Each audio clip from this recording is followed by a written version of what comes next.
আয়ান, তোমার প্যান্ট শুকায়নি?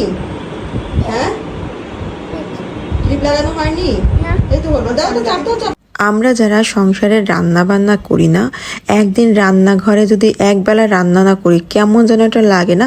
মানে চুপচাপ বসে থাকলে মনে হয় যেন এটা বানাই খাই ওটা বানাই খাই, মানে এটা বানাই রাখি ওটা বানাই রাখি। তো এই হচ্ছে আমাদের অবস্থা। কিন্তু তখনই আবার মনে হয় যেন একটু আরাম করে বসি।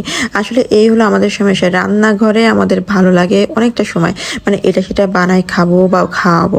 তো অনেকদিন ইচ্ছা ছিল একটু পায়েস বানাবো, তো পায়েস বানাবো বানাবো করে তো আর হয় না, ফ্রিজে শুধু দুধ কিনে কিনে রেখেই দিচ্ছি।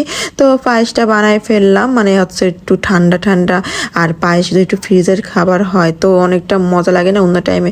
আর আমার তো একটু অভ্যাস রাতের বেলা ক্ষুধা লাগা, তো এই জন্য এইসব খাবার একটু বানায় রাখি যাতে করে রাতে যখন ঘুম ভাঙে, অনেক সময় বাবু নিয়ে উঠে পড়ি না, তো ওই টাইমটা একটু এইসব খাইলে কিন্তু বেশ জমে যায়। তো আমার ভিডিওটা কেমন লাগলো কিন্তু অবশ্যই জানিয়ে দিও।